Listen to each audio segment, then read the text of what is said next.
Hello, personal productivity enthusiasts and community. Welcome to Anything But Idle, the Productivity News Podcast. I'm Ray Sidney-Smith, and unfortunately, Augusto Pinaud is not joining us today as he normally would. He's dealing with some family issues, and so I'm going to be solo today for hosting purposes. But either way, this is episode 124, and we're recording this on January 17th, 2024. Today was Samsung Galaxy Unpacked, and they announced the new Samsung S24 series phones. So we're doing this special episode mostly because we wanted to geek out about all the technology and possibly productivity embedded in these new devices. Also, I have on the show today Art Gelwicks, our Samsung aficionado and our blogger podcaster extraordinaire over at Gelwicks Tech. Welcome to Anything But Idle, Art. Hey, thanks, Ray. I appreciate you for having me on for this. As always, I'd love to talk Samsung. So, Absolutely. And I just love to talk productivity and tech. So this is a really great opportunity for yeah. us to bring this special episode of Anything But Idle online. And so hopefully folks who are inside of Personal Productivity Club and those of you who are watching on YouTube will join along with us as we get into our first kind of impressions of Galaxy Unpacked here as we start 2024. What did you think about the show itself? It started off with that big stadium feel. I mean, definitely back in front of a live audience, that kind of thing. They've been building back to that since post-pandemic. Um, eh, that had a good opening, but the overall show itself, eh, it felt, I want to say, awkward at times. Not negatively. It didn't feel like it had the positive energy that other, big hardware releases. We've got this thing that everybody's crazy stoked about. It just had this underlying feel that they know they have something that, I hate to use the phrase game changer. They know they have something that is a game changer. They're just not quite sure how to convince everybody else of that fact yet. And you could see it, to me, you could see it in the handoffs between people. You could hear it in their voices. They were trying really hard, but sometimes almost a little too hard to get that message across. But if I had to give it a rating, we normally give it like a grading. I'd give it a solid B. I'd probably give it a solid B. They did well. They did a little extra effort, but certainly nothing to put them at the top of the class of their other presentations.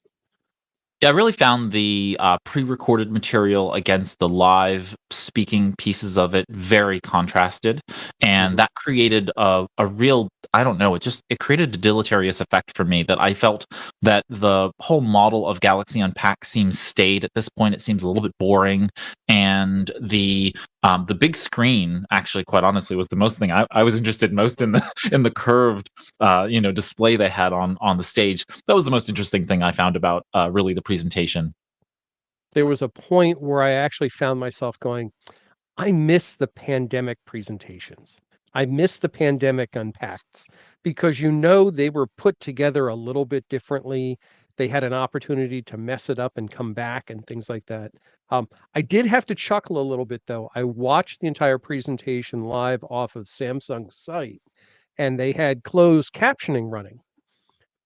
Their closed captioning was struggled a little bit with some of the people. They didn't feed it the script. They let it go off of the audio, and there's a couple of them where the accents were just like, yeah, that's not quite what he was saying or she was saying. But all in all, like I said, I'll give them a good solid B. And they started the whole thing off, which with I think is probably the biggest thing across the entire line, and that's the updates. Right. So That seven commitment. OS, so seven operating generations and 7 years of security updates, starting with the S24 series, will be supported now, and I feel like that's a fantastic way to kick off the show, and a real testament to Samsung standing behind their products for Yeah. especially their flagship products. So yeah, that was a great That start to the just show. that just floored me because I had to think, how many people are actually holding on to their device for 7 years? They are literally committing to you being secure on your device and having the operating system updates for the life of your ownership of the device. Because honestly, nobody keeps it that long unless it's a flip phone, and my mom still has it. Um, Nobody else is keeping their devices that long. So to me, that's a spectacular commitment, but it's also, I think there's a little bit of a different or a deeper layer to that too. What they're recognizing is that all of their updates coming forward for that next 7-year period have to be backward compatible on those previous devices. So I think it's a great indicator that the hardware has gotten so powerful that it is worth using for up to that period of time. It will support it. It will continue to run. You're not going to be looking at diminishing returns on hardware just because you can't get a software update. So I thought that was a great way for them to start, and I was revved up at that point. I'm like, oh, this is great.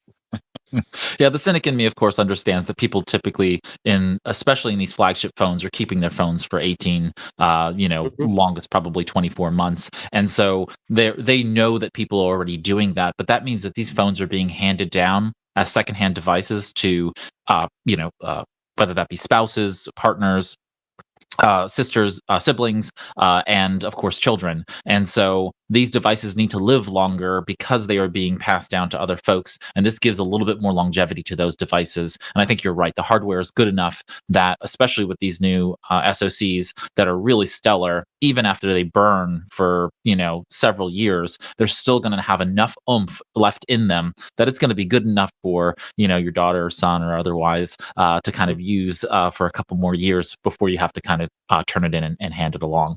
All right, so Yeah, that so that hand that's a great point. I jump in there. That the hand me down factor.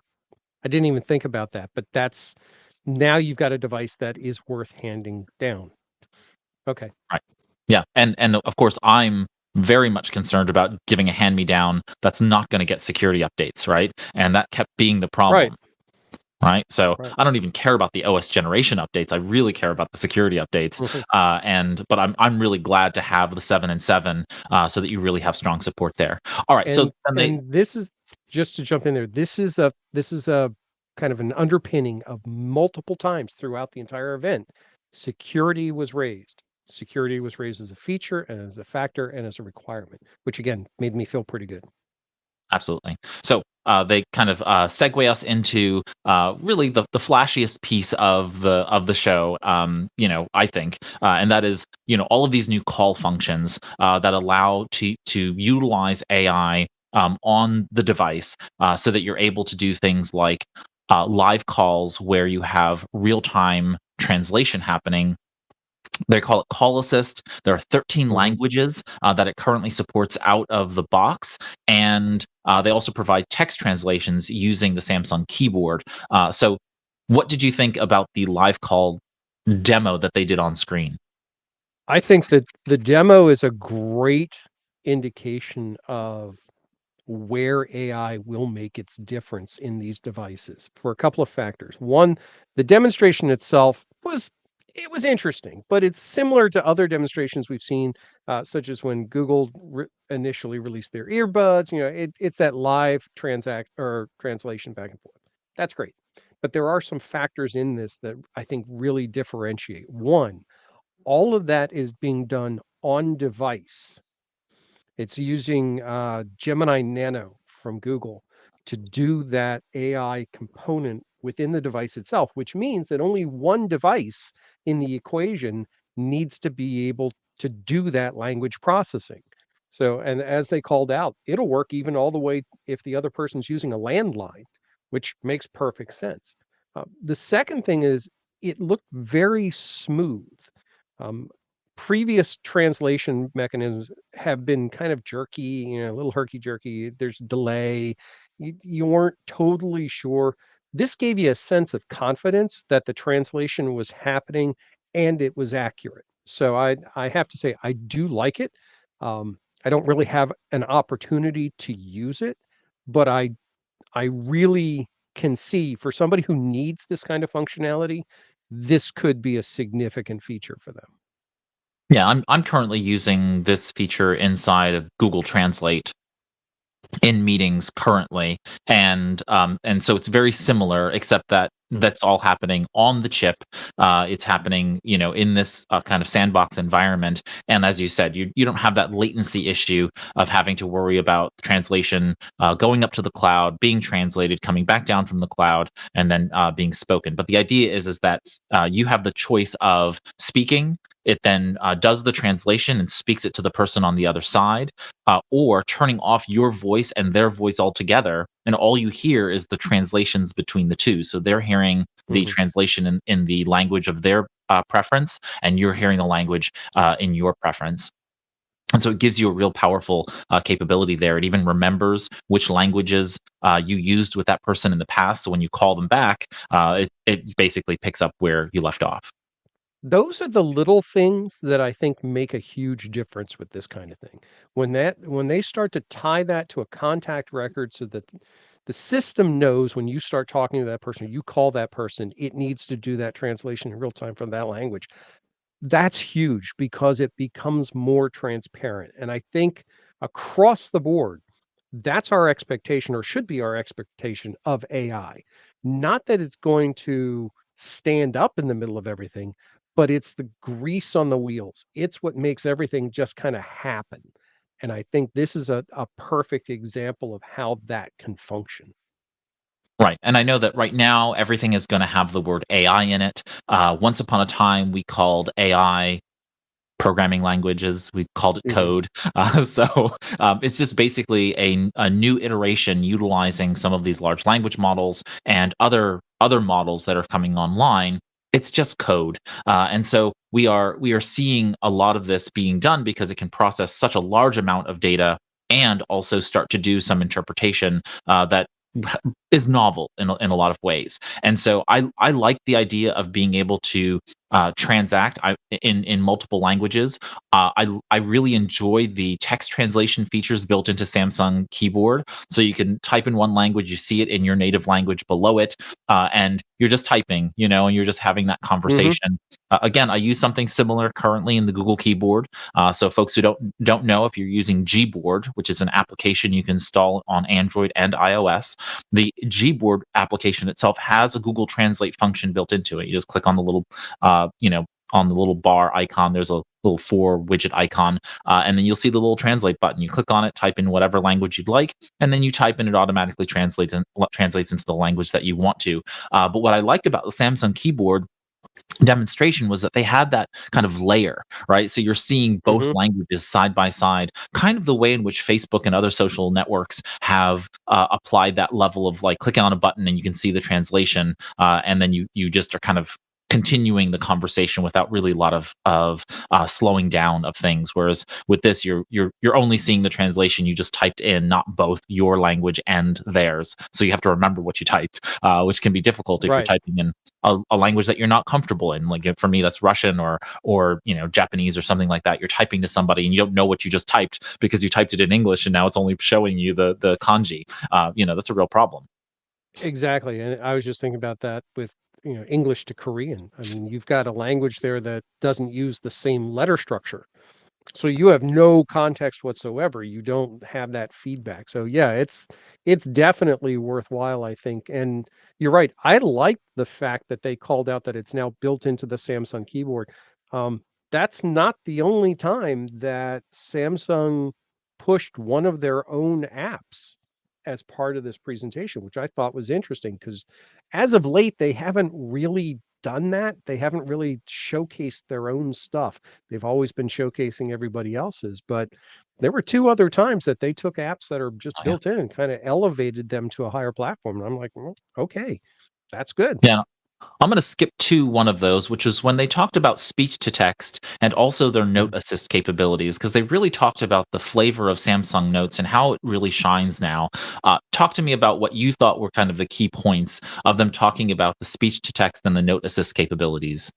So, I have to admit, I was watching the opening rolling graphic that they always have, in the hour before, and you're always looking for those little visual cues as the giveaways is and part of the image was the Samsung Notes logo, and I'm like, "No."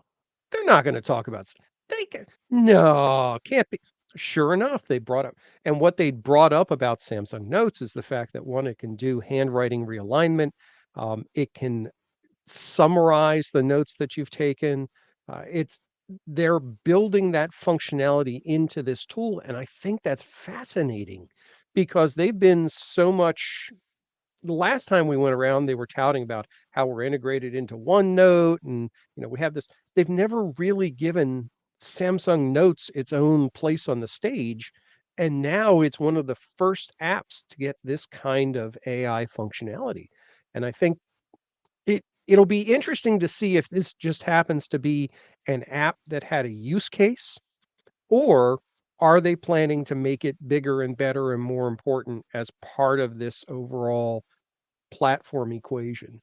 And there was an undertone within the presentation about how your phone should almost be able to be considered the do all be all for all things. You should be able to do everything there. Do your photo editing, do your productivity. That should be the center of your world, because for most people it is. So it was interesting to see that. I do like the handwriting cleanup. I know a lot of people struggle with that. Even with the new S Pen configurations and all, that's still an iffy thing. Um, the Note Assist, I like the functionality. I like its capability. Unfortunately, it happens to be one of those showcase features that doesn't offset some of the other weaknesses of the application. So I think they're going to have to kind of kick the application in its pants to really bring it up. But I think this was a good place for them to be able to take this and showcase functionality. So Yeah, it's I a think harmless app if they don't do anything with it. yeah, and I always take it from the perspective that I mean, I still use Notepad for taking some Mhm, notes in meetings, right? And then it's a copy and paste into my note taking application of choice, right? So whereas I believe Samsung would have probably showcased a OneNote in the past, maybe even a partnership with Evernote many mhm, many moons ago. Those things are going to happen. Now, like you said, they had a use case. I think that the real concern for me with regard to the AI in the note cleanup sense is mhm, just like with Evernote's note AI note cleanup tool, it's um, useless to me, right? And mhm, it I take really good notes. I know how to structure notes. I know how to, you know what I mean? So it's like it mhm, seems just kind of like, okay, if you're really really bad at capturing notes, then great. This helps you. But the flip side to it is that I can see the genesis of something really powerful in the future, right? Where this can mhm. actually do a lot more in the future. This is a building. This is a foundation for something that's going to come that'll be much more powerful in the future. Yeah, and this may be one of the cases where Samsung Notes actually doesn't do themselves a benefit, but or Samsung doesn't do themselves a service by using Samsung Notes as the case for this, because I really can't imagine anybody taking lengthy notes on Samsung Notes using anything around the shape of a phone. It would just take forever to type.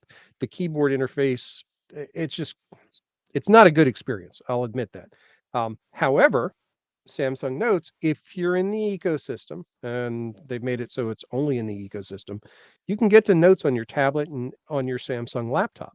So you do have that cross compatibility, but it's still not perfect. So I think this is one of those cases where for people who maybe aren't efficient at keeping notes, or maybe just capturing things on the fly during a discussion, or a better example is what they talked about with voice recorder. Um, that is a good use of this functionality. I just think that it was a neat thing to see, but it was more of just an illustration of functionality than a practical solution. Yeah, and I felt the same way with the speech to text functionalities and it being able to provide summaries. These are things that we've seen now in ChatGPT, in Google Bard.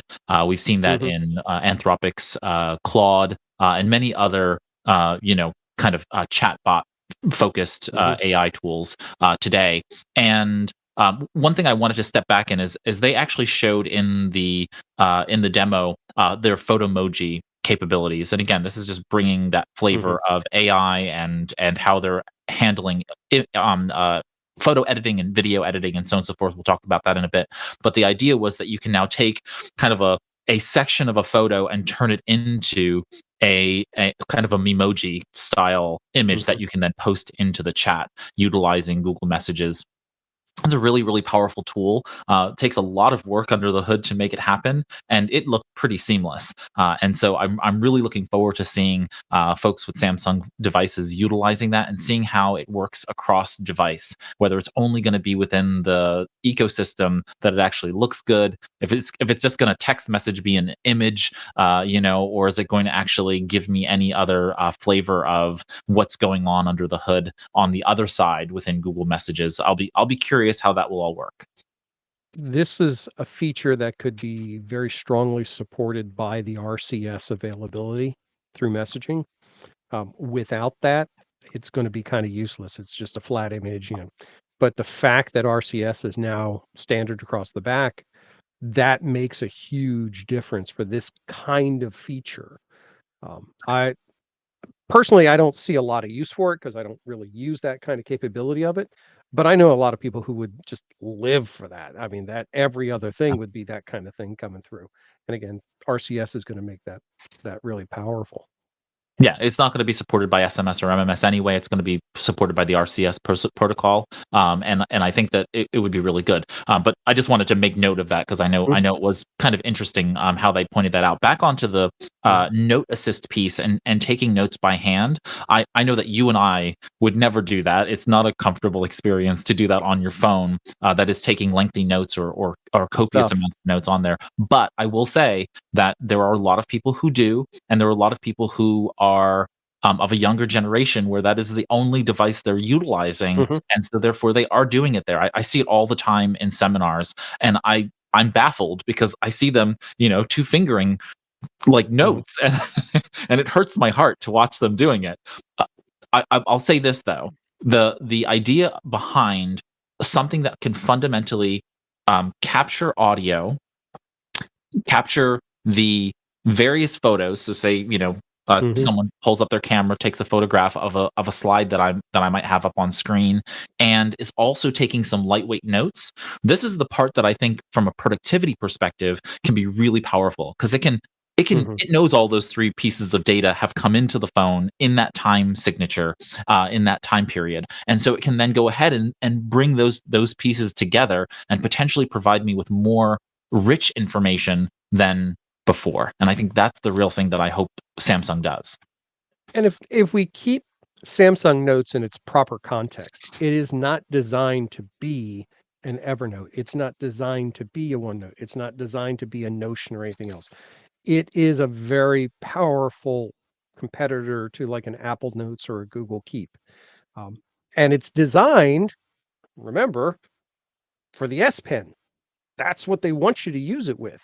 That's its base structure. So when you go to type with it, typing's okay, but that's actually not the fastest way to enter information into Samsung Notes.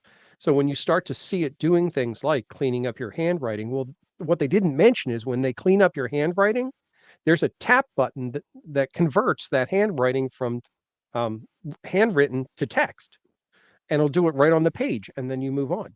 Well, that's a single tap, and that's exists now. So if you're able to have cleaner handwriting, you get better text or handwriting to text conversion. So this naturally dovetails into this process. What you do with that text, that's completely up to you. It's a good passover tool though, and I think it's a good dynamic tool at the platform level. So Yeah. I'm just going to make mention of this because they talked about it. Android Auto got some updates within the Samsung ecosystem. They're providing some message summaries, replies, and some smart actions within the car ecosystem. I I have to say, as an Android Auto user, actually installed a third-party, heads-up display in in my car, to connect to Android Auto. Them showing the one-button reroute based on a new address sent to you through a text message, that's a nice feature. Being able to one button send your ETA, that's a nice feature. Those are the kinds of things that when we talk about AI in quotes, that's the type of artificial intelligence that is useful because it's just enhancing the experience. It's not trying to outthink me. It's assisting me, and that's a perfect opportunity to have that assistant. That, and they talked about it, but they didn't show it, and I want to see it. The way to get a summary of a group chat. Okay. Now, as a person who has like 7 people in his family in one group chat and can't follow any of it, if you give me a feature that'll give me a summary of that at any given time, just take my money right there. So I like that idea. Yeah, I think anything keeping your eyes up on the road and being able to facilitate a more seamless driving experience is really fantastic, and I appreciate both what Apple is doing and what Android Auto is doing. So CarPlay and Android Auto are both really doing great jobs there. It's good to see Samsung kind of add these new features in. I hope it comes to across the board to all of the Android Auto vehicles. So. Before we move forward, I do want to highlight one thing they talked about with the voice recorder app. Its ability using AI to pick up different voices during a recording and create a text summary based on the different voices. So if you imagine having a meeting and you're sitting there with 5 people, you can take the phone, hit record, throw it in the center of the desk, and at the end get a summary from everybody based on who was talking. That's like Zoom level functionality. That's the kind of thing we expect through virtual meetings, but now you can have that in the meet space that you're operating in. That I want to play with. I'm sure it's going to have some issues. It's all based on mic quality and ambient sound and things like that, but just having that as an option, that's a big step. Yeah, I'd be curious if you can. I'm not sure if on your Samsung Galaxy phone right now if you can sideload the Google Recorder app, but basically the Google Recorder app does exactly that. And I've had it for several years now, and it's phenomenal. So if this voice recorder app is anything like what Google has already created, where it knows who the speakers are automatically, it's transcribing in real time, and then of course it's then synchronized to recorder.google.com within your account. So you authenticate into your Google account, and now you have those synchronized. You can download the source file. You could download the transcript, and so the Google Recorder app is basically what Samsung has caught up to. And I was really glad to see them bring that to the Samsung S24 series, and hopefully it becomes legacy compatible for prior S series phones, because it is, as you said, it's such a benefit to be able to take your mind off of uh, note taking so that you're capturing every word and every concept, and you can just experience something and still capture what was being said. There's something to be said about that, and I really find that to be useful. Um, Oh, absolutely. so moving right forward to what I thought was kind of the most important and most interesting piece was Samsung's partnership with Google, kind of in Yeah. two parts. So we have Circle to search, and then we had the Quick Share for Android Mhm. partnership. So obviously, Samsung and Google have partnered on many things over time. This one seemed to be fairly special to Samsung. They spent a lot of time and brought Google on stage to talk about it. And so, Circle to search, just for everybody's edification here, is the idea that anywhere on the screen, you are now able to basically, with a small gesture, from the bottom of the screen, trigger your Google Lens. Basically, you Mhm. circle something on screen, and then it automatically. And I mean, just you have to watch the video. The speed at which it is doing this is Yeah. phenomenal, and of course, that's internet connectivity and all kinds of other things going on. But it was really fluid. You circled a pair of glasses, you circled a dress, you circled a car, and Google Lens comes right up, and the Google search shows you what you searched by just circling the image. And so I can think of all of the times and applications where this will just speed up the search experience for people Mhm. and solidify Google's place in search in the future. This is a really powerful It's piece. This is one of those fascinating things because we've talked about multiple times in the past, how does Google transition from text search to visual search primarily, or voice search primarily? Because we're moving away from heavy text search. I mean, we've got a device in our pockets that is eyeball based. So when you look at something like Google search or Circle to search, this to me is fascinating because one, it works with anything that is displayed on your phone, whether it's a live image, whether it's a video image that you paused, whether it's a photo that you took now or in the past, doesn't matter. And it's a granular part of that image. And they stress this from a privacy and a security standpoint. If, let's say, you have a family picture, and in that family picture, there's an antique table, and you want to know more about that table. So you draw a little circle around that table or you scribble over it. They've got like 4 different gestures for it. Only that image of that table is sent for the search. It doesn't send the whole image. It only uses what it absolutely has to as part of the security um, component. So it's one of those things that I think, yes, it is an extremely interesting feature. It's not limited to S Pen, because we say circle to search. We think, okay, maybe it requires a stylus. No, if you watch some of the, because everything that was on, waiting for the release, all the YouTubers have released all their stuff and everybody's demonstrating with their finger searches and all. I just like the fact that it doesn't care what you're searching for. Sometimes we've had the ones that are like product searches, like it'll identify the products in an image or thing. No, that I saw demonstrations today where somebody had vacation photos and they were trying to identify a store in the vacation photo. So they circled it and it went and it looked it up and it found it. That would be arduous trying to do it manually. Here it's almost second nature. So everything now becomes a link to more information, which is really where it needs to be. Yeah. That's huge. Yeah, I think the stage before this was the ability for you to hum lyrics into Google and for it to Mhm. go ahead and identify that and tell you the song, that kind of thing, or tell you you recite a couple of lines of a particular book, it's going to tell you the book. Now being able to add this to visual search in such a fluid way, I think is really, really the next generation of that kind of being able to search everything, right? And if Google's ultimate mission, right, is to organize the world's information and make Mhm. it useful and accessible, the idea here is to continue and extend with partners to make sure that happens. Certainly on the Android brand devices, Mhm. and I think this is a fantastic moment of Google doing that. And I don't spend enough time lauding Google for things. Being a Google fan, right? Mhm. Well told. But I criticize them more than I do anything else because I want them to be better. And this is one of those cases where I saw this demonstration, I saw what Samsung and Google did together, and Circle to Search is a fantastic tool. I'm really pleased with them. It looks like it works. It works out of the box. It doesn't seem like it requires you to really think too much about how to do it, and it just does its Mhm. job. And that's what you want from search. You want search to get out of the way and give you what you were trying to navigate toward.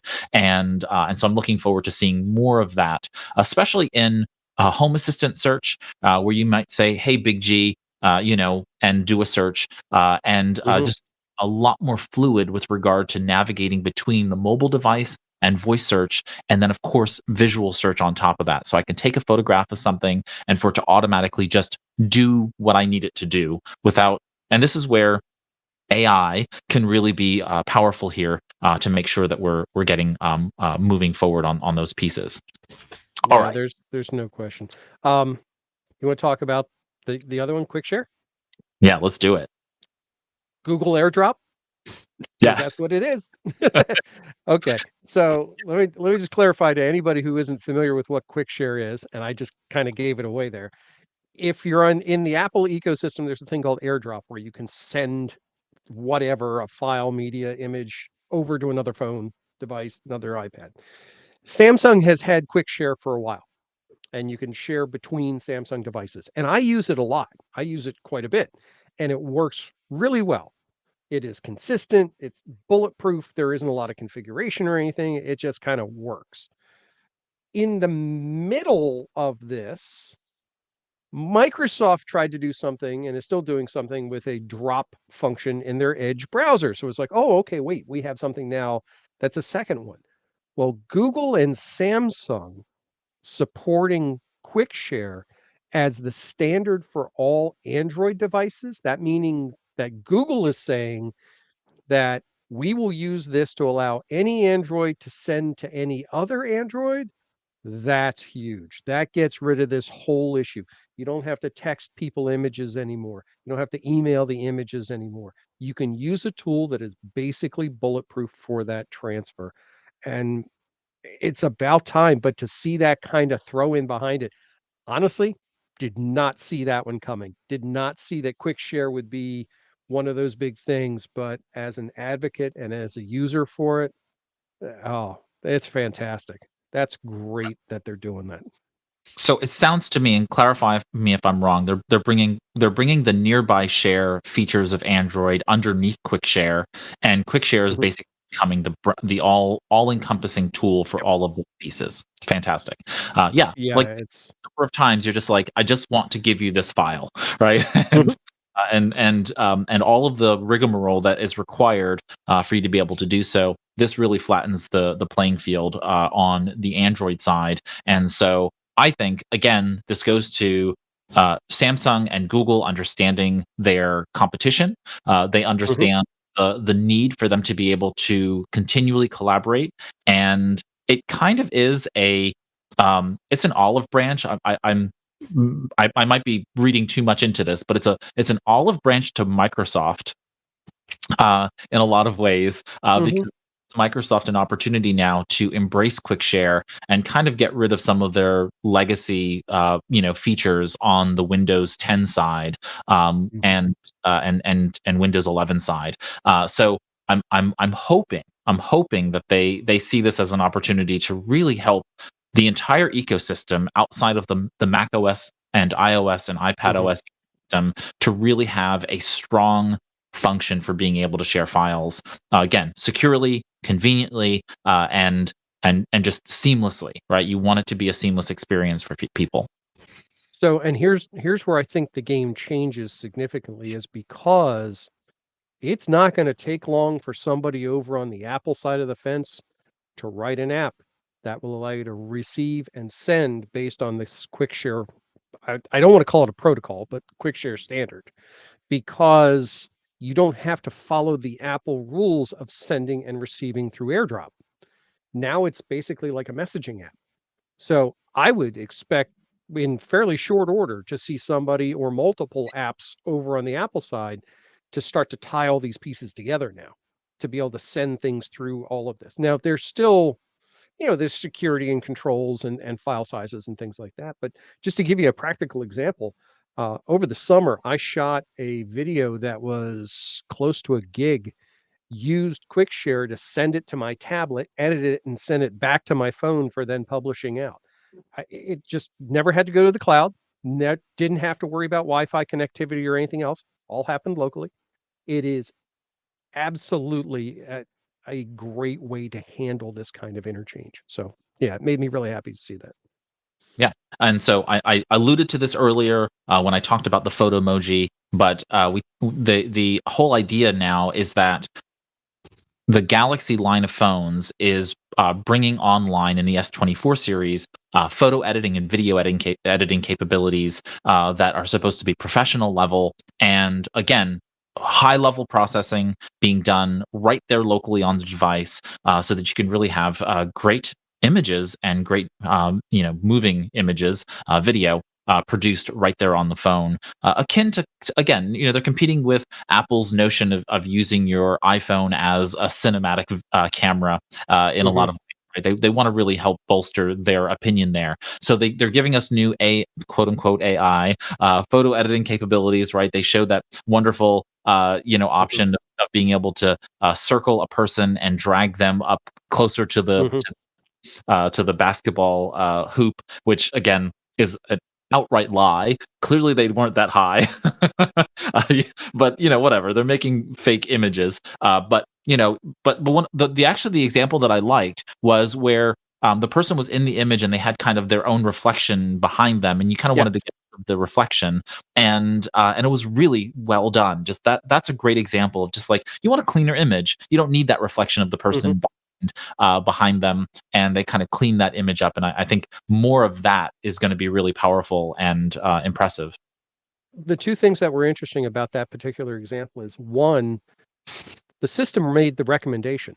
Do you want me to remove this? It recognized that that was a clutter aspect of the photo. The second part is something they mentioned across the board. Anytime AI monkeys around with an image, they are putting a watermark on the image and they are putting a mark in the metadata of the image that it was AI edited. So deep fakes are not going to be as easily accomplishable. Tampering with images, is an image believable? Well, it's been retouched. And here, at least there's some clarity and they recognize up front, we need to be honest about this. So I was happy to see that they were doing that. It's not perfect by any stretch, but at least it's an effort. No, I felt like it was the right choice to apply. It looks like two little stars, a larger star and a Mhm. smaller star. Kind of feels to me like Microsoft Copilot's logo a little bit. And so that little superimposed image in anything that has been AI altered is the right choice. I Mhm. think it makes a lot of sense that they watermark it in that sense, and it just gives everybody a greater just feeling a sense of security there, with Mhm. regard to what is real and what is not. Let's talk a little bit about the hardware itself. They have come out with a number of so they have three models of phone, so that everybody's aware. So the S24 line comes out with the S24, the S24 Plus, and the S24 Ultra. And man, the S24 and the S24 Plus, they just They look look familiar? like They look familiar? they yeah, they're Yeah. basically iPhone bodies, with Yeah, they are. s They're so, they are. There's no subtle way to state that. There's no way to hide that. I mean, they are identical in look and feel to the Apple phones. And honestly, I'm okay with that. I don't have an issue with that. Be if that were a bad design choice on Apple's side, um, and then Samsung imitated it, then yeah, I'd have a problem with it. But it's a good design. It's a solid design. They're using, if I recall correctly, those ones are using an aluminum outer border. It's only the Ultra that is using a titanium border yeah, as reinforcement, which again, for that one makes sense because the Ultra doesn't look like an apple. It is clearly it is the monolith yet again. Um, and it is a flat monolith. They're finally getting rid of that lovely curved edge. And honestly, as a S Pen user, they can't do that soon enough because that just drives me nuts. Um, yeah. I don't know why they ever had the curved screen with the S Pen. It didn't make much sense. I think it was just no.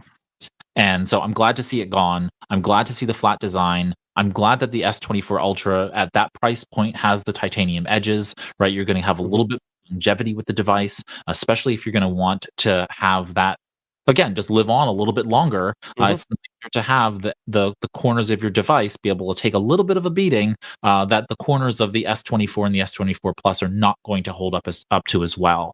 But you can clearly see Apple, design elements Oh yeah. in all of that. We're talking about a Snapdragon, 8th Gen 3, processor inside of it. Mhm. And that's across all three of them.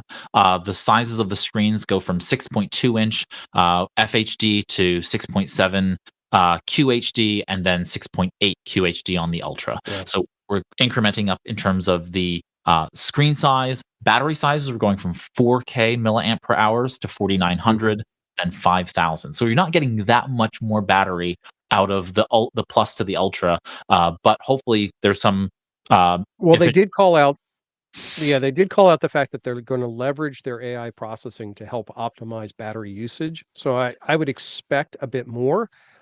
I also expect a bit more of a drain on the battery because they're talking about these displays going up to 2,600 nits, Yeah, that's which crazy. if they did that brightness in a dark room, you could read by the freaking thing. I mean, that's just crazy brightness. But supposedly it's smart enough through not only, visual sensors, but three different tier layers of visual response to provide the correct display intensity in any given environment. So I'll be curious to see what the real world battery life estimates are. I run an S23 Ultra. and honestly, I've never had an issue with its battery. I mean, I can go full day and a half, 2 days without having a problem, and I live on the thing, so I don't think there's really gonna be a problem. I did wanna touch a little bit, though, on the glass. They highlighted an improvement in the glass on the S23 Ultra, what they're calling Corning Gorilla Armor. It's an upgraded version of the Gorilla Glass that supposedly, and these are their estimates, it's 3 times better than the latest version of the Gorilla Glass, and it has 4 times more scratch resistance, which I think is great. But the thing that they called out that I don't remember them ever calling out before is it's supposed to reduce screen reflection by up to 75%. That to me is a big thing. When you're talking about, again, the black slab of glass, reflections around you are what really take away from that experience. But if it loses that reflectivity, now it makes that screen look that much brighter, that much darker, that much contrastier. So that's, to me, that's a good thing. Yeah, I think we saw this in at CES, where they were really touting the idea of having a glare free Mhm. displays. So in the television space, so I think using this same kind of technology to be able to reduce glare is always going to be Mhm. powerful. Let's talk about these cameras. So they Okay. they they decided to go to a 12 megapixel ultra wide, a Mhm. 50 megapixel wide, megapixel 3x telephoto, and a 12 megapixel front camera. So that's standard across the S24 and the S24 Plus. When we move over to the S24 Ultra, we get the extra 5x 50 megapixel telephoto lens. And so somewhere along the way, they figured out that people weren't using your phone has what's your I think yours is 10x telephoto, and so they dropped it 10x. down. Well, I'm but using it. they have a rationale for what they did.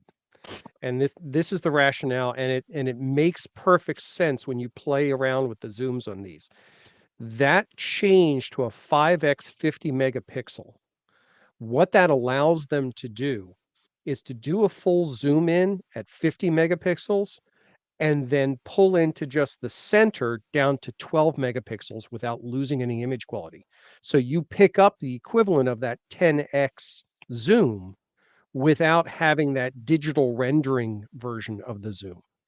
So that combination of lenses combined with the system being smart enough to use the right lens at the right time, I think that's an excellent combination. And they justify it. They said, look, that mid range of people zooming in to about 5x is usually where they'll zoom into. 10x, you got to be pretty far away from something to justify using 10x. A lot of times, what you would do is you would do a 5x and then, pinch and expand, and that breaks up the image quality. But if you're doing that 5x at 50 megapixels rather than 12, well, now I can, instead of pinching to expand, I can crop to reduce and pull that forward back to the 12 megapixels with what I had before. And I have a great quality of the image itself. So I mean, the S23 Ultra and the S23 line, their zoom is just mind-boggling. I've played with it in various locations, and it just floors me how good it is. And they use the obligatory K-pop concert demonstration to show how good it is, but they're not kidding. I mean, that is a quality piece, and they were focused around this is this is that kind of iterative growth of putting out the lenses, putting out that functionality in the camera, and then listening to the user base and observing how the user base is using it, and then modifying the camera structures and the hardware accordingly. Not trying to create this incredibly new, different thing, pop up lens, whatever. No, it's just that iteration that makes it that much better. So I think this is an excellent step in the right direction for them. But if somebody's expecting to get like a 500 megapixel, 30 times optical zoom on the back, yeah, that's not there because 99.9% of the population doesn't need that. Yeah, and I think I was just going to underscore the thing that you said, which is that they are paying attention to their users, and that's really important Mhm. for Samsung to both showcase. It's good for people to be aware of.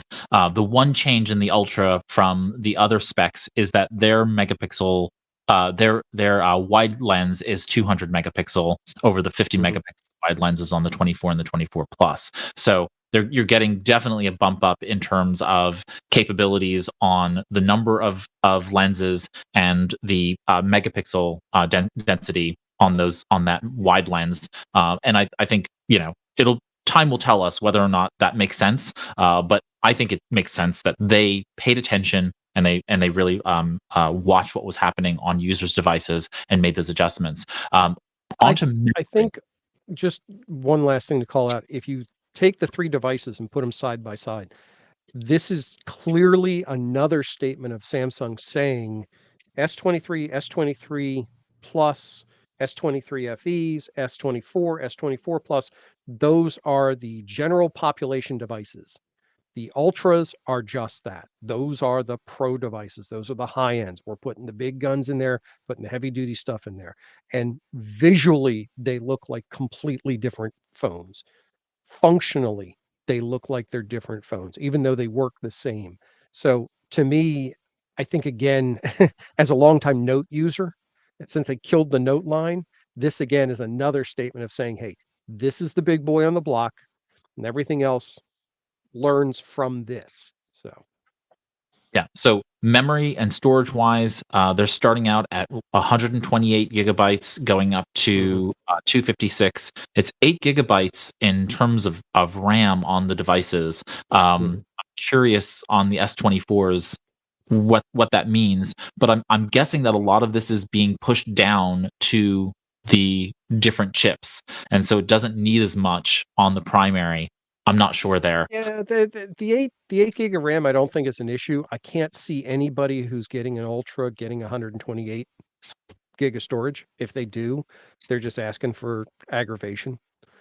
Yeah, If you're gonna buy the big boy, give him space to play. So yeah, it starts at 256 for the Plus and the Ultra, so they don't even give you 128 there. yeah, you got to go with the bigger one. 56, 12 gigabytes of memory on the 24 Plus and the Ultra, going up to a terabyte on the Ultra, half a terabyte on the Plus. Mhm, So you're given quite a bit of storage space. Obviously, you have the Knox cloud. They're calling it mhm. Knox Matrix now. Let's talk a little Yes. bit about that. Well, actually, let me cover pricing. So pricing, pre-order started today, January 17th, 2024. It'll be available Mhm, January 31st, 2024. And that is across all of the three phones that they announced today. And of course, we're going up in increments. So the S23 FE is coming out at 600. The S23 is now 700.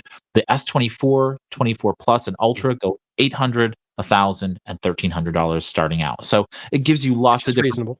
ways to enter the market in. I feel like for their flagship phones, this makes a lot of sense. And Well, so and that's all. since we're talking about things you could keep for 7 years now, if you spread that price out, okay, you're talking if you take an $800 phone and I can make it run for 7 years, well, technically it's a $100 a year phone.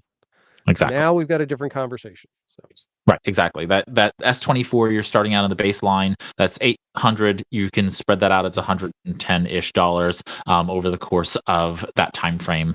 So very, very reasonable for people to be able to get a really nice phone that works for them. The I'm gonna let's talk about Knox Matrix, okay. privacy and security dashboard issues, because I think Mhm. that's important for us to kind of circle back to. Then we could talk about this announcement around Samsung Health, because I am very skeptical. Let's talk about the Knox Matrix. What Okay. did you? So I'm a Knox user. I have and just to explain what Knox is. Knox is a separate encrypted partition. I'm not going to do this justice. You can Google for the details. But it's a separate encrypted partition on your phone that allows you to store applications, data, whatever, and it requires separate authentication on the device to be able to access that. Now, Knox Matrix, if I'm understanding this correctly, takes that encrypted data, synchronizes it to the cloud, and then allows it to synchronize down to other devices. So, for example, S23 Ultra that I have, and I've got an S8 or S8 Plus tablet. Right now, if I have Knox running on the two devices, if I put something in Knox on one, it's not available on the other. With not Knox Matrix, it is.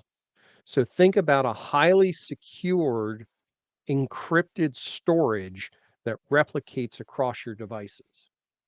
That's really useful. That takes Knox to the next level of making it a viable use platform, especially on these mobile things that can disappear that easily. I mean, it's a very simple thing with something like Knox. If you take a picture of a receipt, you take a lot of times people like, for example, medical cards or insurance cards or social security card. You don't want to leave that in your photo gallery. You don't want to store it as a file. You don't want to park it in Google Drive. You don't want to put it. So where are you going to put it? Well, if you park it in something like Knox in the device that you're keeping, at this point, if you lose that device, that's gone because it's a single device solution. Knox Matrix makes it no longer a single device solution. It allows you to span across your devices. So I think it's a good logical growth of how Knox works as a tool and as a platform. And I think when we talk about these, this could be what finally kicks Knox to the mainstream to get people to start using it and start using it more effectively. Because I really think they should.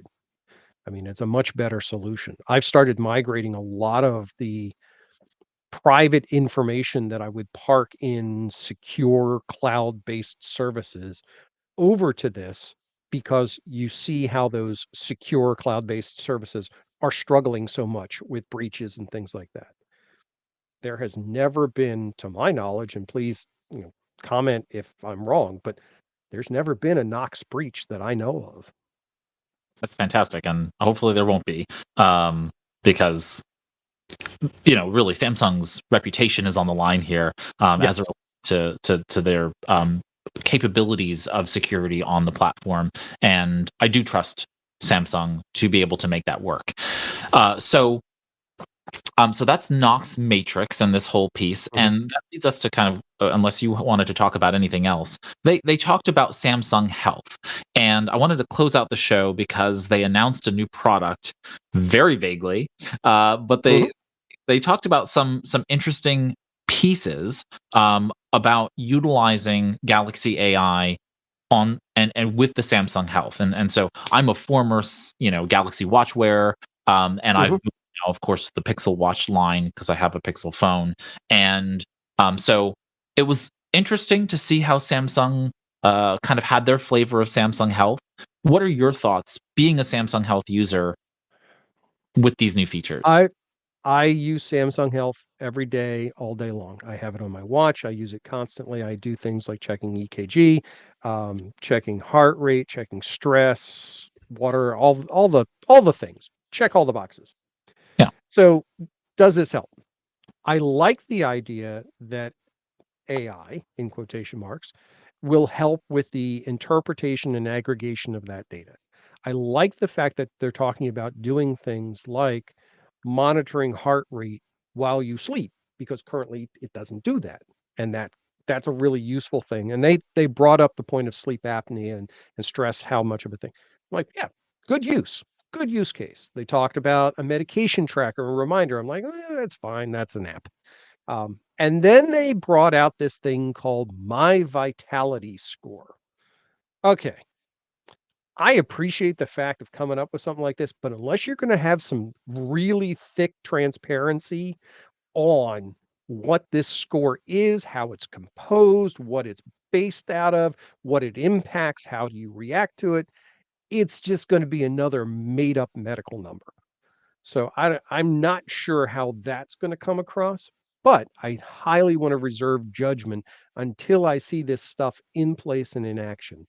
Samsung Health seems to run just up to the edge of being useful and then kind of trips over and over and over again. Gets pretty close, but it's not quite there. And they talked about things like booster cards with tips on better health. Okay, guys, you're just filling in air now. If they are able to start using the AI capabilities in this to provide some better insight and some better learning, then it's worthwhile. Then I think it's going to be good. And again, I'm running a Galaxy Watch 4. The 6 has better sensors in it. If they continue to build on those sensors and we start to see new sensor sets feeding data, and that's really where all this benefits. The more data we feed it, the more it has to work with. Um, and then they highlighted a device and turned out the lights. Yeah, so they announced the Galaxy Ring, which is basically a competitor to the Aura, potentially even a competitor to the Whoop band that some competitive athletes wear. And so this is a health tracking device akin to the Apple Watch or to your Samsung Galaxy Watch 4 or the Pixel Watch, where it's tracking health data, it's tracking metrics, and it's capable of then feeding that into Samsung Health. They gave virtually no information on It's what round. It's round. It's got a hole in the middle. That's all they said. I was baffled. They don't tell us when it's gonna be released. They don't tell us any details about what number of sensors are gonna be in there, what it's gonna track. I'm almost, convinced that they have a 50-50 chance of putting the product out. Like it could happen or it could not happen. So I got a question, and in the pre-show, I was chatting back and forth with Augusto, and he goes, "Why would you have a ring if you have a Galaxy Watch?" And it's a very valid question. If you have the watch, what would the ring provide for you? Not knowing anything about the sensors that are on the ring or anything like that, its life, anything like that. That's what we have to find out. Where does the Venn diagram of the watch and the ring intersect? Because remember, with the ring, you can't have things like, oh, I don't know, a display. Um, there are only certain sensors that you can have available. So now, granted, it's all the time consistent recording. So there's a lot more data you can aggregate. And if you can move some of the data capture from the watch to the ring so that it's not a duplication, but they're compatible, now you may be able to provide a much better set. And I know people who can't sleep with a watch on. They don't do that. I do, but I do for the sleep tracking. If I didn't have to do that, well, maybe that's not a bad thing. But since we only know it's a round piece of jewelry, this is all speculation. We have no idea timeline or anything else. I think this may be. I think it's going to come out, and I think maybe 12 people will buy it, and I'm not going to be one of them because I got the other stuff. Yeah, I think this navigates the very, very small place between non-watch wearers, right? If you're not a watch Mhm. wearer, then this solves that problem. And I can very much see this being a solution for those folks that are not Oura Ring, uh, you know, compatible just because they don't Mhm. know the Oura brand. Samsung is well known, they're trusted, and it's going to work hopefully both across Android and iOS, just utilizing an app.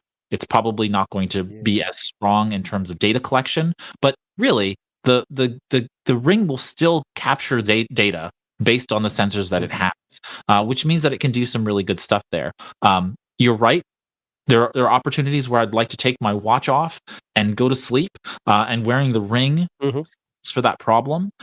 Also, it means that some mornings I wake up and I have kind of a watch shaped indent in part of my face, because I will sleep on the wristband or I'll sleep on the watch face. It'll drain the battery. And Google has done really a good job of stopping that. Mhm. So it actually protects against that for the most part. But it still doesn't stop me from having sometimes an imprint of a of a Mhm. face when I wake up, and it takes a little while for that to disappear. So you can't really roll out of bed into a Zoom meeting with an imprint on your face. So I think the ring solves for that problem, especially if you need to charge your watch overnight, right? So there's that issue where, oh gosh, I didn't charge the watch, it's not going to go ahead and capture the data. If you have the ring on, then it solves that problem because it's going to last you And overnight in that sense. And I would agree with you if it took that long to charge the watch. But the thing is you can charge the watch in 45 minutes. Not even. You can get it back to 50% from almost dead in the time it takes to, shower, shave, and brush your teeth. Done, move on. So it's not a difficult reason, or it's not a good excuse to say, well, I can't have it for an extended period of time. Like I said, some people just can't wear watches. Some people have, there is an audience for the thing. I can't help but think, though, that they would be better served releasing a device like their old Samsung Gear fitness trackers than putting in, because this thing's going to hit like a $299 price point. It probably, I'll speculate that. I don't know what an Aura Ring goes for, but I'm sure it's in that neck of the woods. So now I got a device that is much easier to lose physically than a watch, and it is much lower functionality. So I don't know. Now here's where I would like to see it do. And this is me just totally speculating. One, put a temperature sensor in it that actually works. Two, have your O2 sensor in it. Three, have your be able to do your EKG reading on it. If you can do those basic ones, now you've got something that makes a lot of sense. Oh, and the one thing that none of them can do yet, when they figure out how to make it measure blood sugar, game over. If they can make that ring measure blood sugar and get FDA approval for it, yeah, they'll sell those things faster than they can make them, because that's one of the perfect reasons to have it on all the time Yeah, and that'll be have your that'll be Galaxy Ring version 10. They yeah, can't. it's going to be a while. You'd have to It's going have to be a while. a very big ring to hold the battery to be able to do some of those to be able to power those sensor readings. That's Um, that's that really and that's what I wonder. And again, somebody who either has an Aura, I don't know if you have an Aura ring. I know somebody who actually just got one, so I'm going to talk to her about, what her experience is with it. Um, I have never worn one or used one, but I can't help but think it's such a limited piece. So, Yeah, don't have an Aura Ring. I have contemplated it many times, but I've always felt as though my watch was capturing all the data that I needed to, and mhm, it was capturing more limited data, and therefore just didn't really fit my use case. But they're getting better. I mean, the newest Aura rings mhm. are more, and I'm hoping the Galaxy Ring does well. I honestly do. I hope that it does actually start to capture more data. If it can pull in HRV, if it can pull in SpO2, at the very least, then you're given quite a bit of good information. Um, you know, these devices are struggling to do continuous heart rate monitoring out the box, right? So this is a real problem, just because of battery life. So if we can figure out the battery problem, then we get a real opportunity to go ahead and expand upon the sensors and the capabilities of those pieces.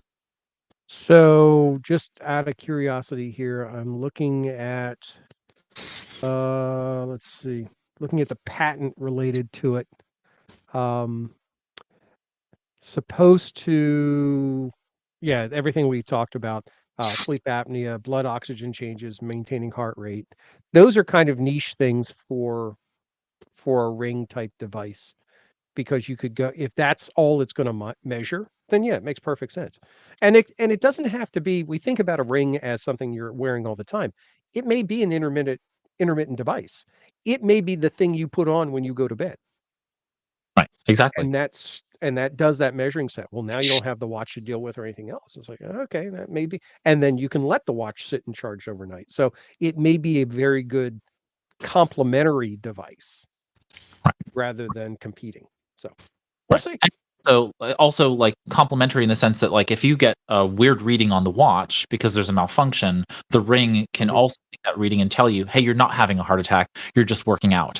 Right? Which, there have been circumstances where people get weird readings from a watch, and so having that other device to basically say, "Hey, no, that's actually not the case." That could be really, I think, comforting for people, especially, you don't want to distress somebody, that they're having a medical event, even though it's not Mhm. a medical device telling you that you're having some kind of medical event when you're not. So I think there's a space here for this. And the more I think about it, it could actually be an extension set of sensors too. So if we think about, for example, if you're wearing the ring on your right hand, you had the watch on your left hand.